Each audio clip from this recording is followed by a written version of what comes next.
Yo les amis, c'est Kinouï, j'espère que vous allez bien. On se retrouve aujourd'hui pour le 8e et dernier thread de mon projet de l'été de l'horreur. Alors tout d'abord, un immense merci à tous parce que vous avez été très nombreux à suivre cette série de vidéos et ça fait toujours super plaisir quand on essaye de nouvelles choses sur sa chaîne et que ça plaît. Comme d'habitude, si vous avez raté les épisodes précédents, je mettrai tous les liens dans la description et aussi en haut à droite de votre écran. Vous pouvez cliquer sur le petit i et suivre la playlist. Bref, j'arrête de parler, posez-vous tranquillement et moi je vais vous raconter le dernier thread de cet été. C'est parti.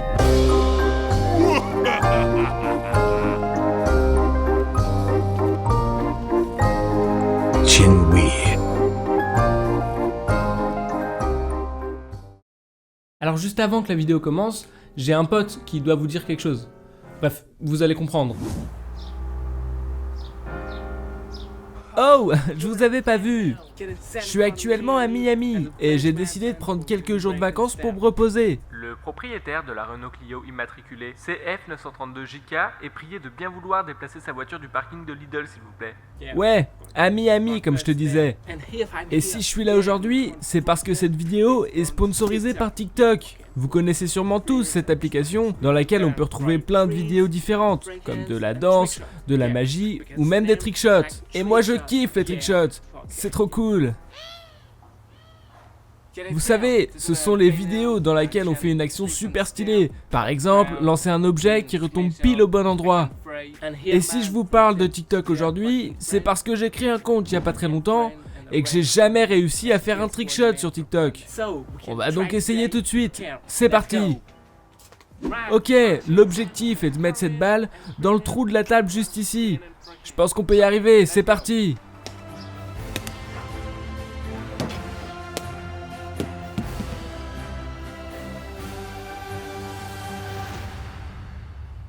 Waouh, c'est incroyable. N'hésitez pas à me suivre sur mon compte TikTok KinouiPGM si vous voulez voir mes autres trickshots. Téléchargez TikTok avec les liens que je mettrai dans la description et n'hésitez pas à m'envoyer vos propres vidéos. Allez, je vous laisse avec la vidéo. Mais qu'est-ce qui vient de se passer là? Bon, bref, on commence le thread. L'histoire que je vais vous raconter aujourd'hui est celle de Théo, un petit garçon de santé fragile et surtout très solitaire. Depuis qu'il est tout petit, Théo est vachement replié sur lui-même, à tel point que ses parents lui ont fait passer des tests pour savoir s'il avait pas un problème. Et les médecins l'ont finalement défini comme un enfant surdoué, avec un QI largement supérieur à la moyenne, ce qui explique en partie pourquoi il s'ennuie avec les enfants de son âge et pourquoi est-ce qu'il ne recherche pas vraiment de compagnie. L'année de ses 11 ans, Théo passe l'été chez sa grand-mère. Sa mère est sur le point d'accoucher, et donc ses parents ont pensé qu'il serait mieux pour lui qu'il aille dans la maison de campagne de sa grand-mère. Le père de Théo l'accompagne donc chez sa grand-mère, et puis rentre ensuite chez lui pour s'occuper de sa femme. Théo ressemble beaucoup à sa grand-mère, tous les deux ne sont pas très bavards, et donc Théo se retrouve très souvent à jouer tout seul. Mais en même temps, lui ça le dérange pas trop, parce que comme je vous l'ai dit, c'est quelqu'un de très solitaire. Donc Théo commence à prendre ses marques, il sait qu'il peut aller jouer dans le jardin quand il veut, mais sa grand-mère lui demande une seule chose, ne jamais s'approcher du puits. Bien sûr, Théo comprend et respecte ce que sa grand-mère lui a ordonné, ou du moins il le respectait jusque-là. Parce qu'effectivement, après plusieurs jours à la campagne, il commence un peu à s'ennuyer. Du coup, il s'éloigne un peu, et en se rapprochant d'une forêt qui se trouve derrière la maison, il commence à entendre la voix d'une petite fille. Il entend littéralement une petite fille qui l'appelle par son prénom. Donc forcément, Théo est effrayé, et il retourne direct dans la maison. Le lendemain, il préfère ne pas sortir, et il décide même de rester dans sa chambre toute la journée, parce qu'il repense à cette voix de petite fille. Mais au bout d'un moment, il se dit que c'est impossible qu'il y ait quoi que ce soit autour de la maison, parce que c'est quand même une maison assez isolée, et qu'il a dû rêver, ou un truc du genre. Donc le lendemain, Théo ressort dans le jardin comme si de rien n'était, mais il entend à nouveau la voix de la petite fille, et il se rend compte qu'elle provient du puits. Cette voix l'appelle par son prénom, et elle paraît vraiment réelle. La voix lui dit qu'il peut venir la rejoindre, et qu'il n'a pas à avoir peur. Donc Théo s'approche du puits, et demande à la petite fille qui elle est. Et elle lui répond que pour le savoir, il n'a qu'à se pencher, pour voir. Sauf que Théo, je vous le rappelle, il n'a que 11 ans, et là il se retrouve à parler avec une meuf qui est dans un puits, pendant que sa grand-mère dort dans la maison. Donc la situation est quand même un peu flippante. Théo explique à la petite fille qu'il n'a pas le droit de s'approcher du puits, et qu'il va rentrer chez lui. Et la voix se met à éclater de rire, et à lui dire « Ah mais en fait t'as peur, c'est tout !» Et ça énerve Théo. Et donc, après avoir hésité, il décide de se pencher pour voir ce qu'il y a dans le puits. Et là, à 2 mètres de profondeur à peine, il découvre une petite fille blonde qui flotte sur une eau bleu turquoise. Théo regarde cette petite fille, évidemment il a très peur, mais il est surtout très surpris. Normal. Et la petite fille décide de se présenter pour rassurer Théo. Donc elle lui dit qu'elle s'appelle Lucille et qu'elle se cache souvent ici, pour jouer. Et d'ailleurs, elle l'invite à la rejoindre pour qu'ils jouent tous les deux. Au début, Théo hésite, mais il est tellement captivé par la beauté de l'eau et par la petite fille qu'il décide d'y aller, comme s'il était un petit peu ensorcelé par le truc quoi. Donc Théo enlève son t-shirt, tout ça, et il commence à descendre dans le puits. Et les 2 enfants discutent. Et ce qui est bizarre, c'est que Lucille a l'air de bien connaître Théo. Déjà, elle connaît son prénom.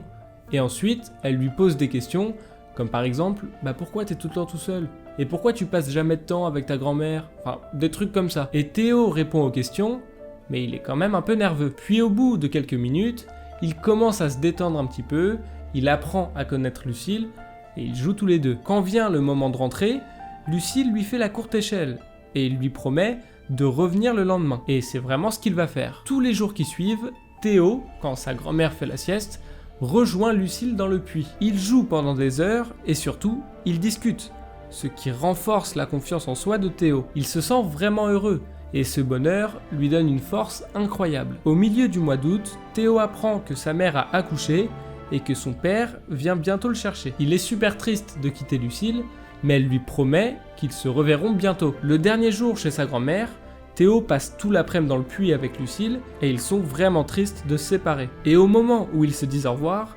une ombre apparaît juste au-dessus d'eux.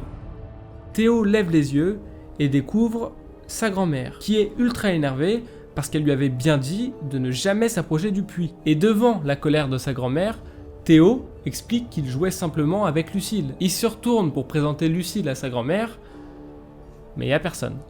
Il la voit pas. Donc la grand-mère lui dit « Mais tu parles de quelle petite fille ? Tu te moques de moi ou quoi ?» Et à ce moment-là, Théo comprend plus rien. Il est tout seul dans le puits, et en plus de ça, l'eau est gelée. Enfin, il y a vraiment rien d'agréable quoi. Théo commence à paniquer, il appelle à nouveau Lucille, mais personne ne répond. Alors il se dit qu'il va se noyer, parce qu'il arrive plus du tout à respirer, ni même à rester à la surface. Et sa grand-mère, elle aussi, elle a un début de panique, parce qu'elle sait qu'elle aura jamais la force de tirer son petit-fils hors de l'eau. Et là, alors qu'il commençait à couler, Théo sent un bras hyper puissant qui l'agrippe et qui le tire hors de l'eau. Il ouvre les yeux et aperçoit son père, qui le sort de l'eau. Théo est en larmes, il essaye de tout expliquer à ses parents, mais bon, comme personne ne voit de petite fille au fond du puits, sa famille ne comprend rien. Tout le monde reprend un peu ses esprits, et Théo rentre chez lui avec son père. Et lorsqu'ils arrivent à leur maison, le père de Théo lui demande d'attendre dans le salon. Et Théo sait que son père va chercher sa mère avec le nouveau-né. Parce que je vous le rappelle, mais si Théo a passé un peu de temps comme ça chez sa grand-mère, c'est parce que sa mère devait accoucher. Il voit donc revenir sa mère avec un tout petit bébé dans les bras, et ce qui frappe en premier Théo, c'est que le bébé a beaucoup de cheveux pour son âge, et que ce sont des cheveux blonds. Et ses parents lui disent « Regarde Théo, on te présente ta petite sœur, Lucille. »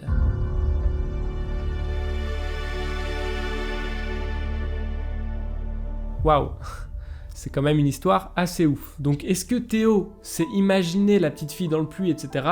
Ou alors est-ce qu'elle a vraiment existé et juste elle est partie après, c'est très compliqué à expliquer, on peut pas vraiment savoir ce qui s'est réellement passé. En plus, régulièrement, vers l'âge de 10 ans, quand un enfant se sent un peu seul ou à l'écart, il peut s'imaginer des amis comme ça, c'est quelque chose qui existe réellement. Mais ce qui est ouf dans cette histoire, c'est que Théo arrivait à remonter tout seul du puits, et il l'a fait plusieurs fois.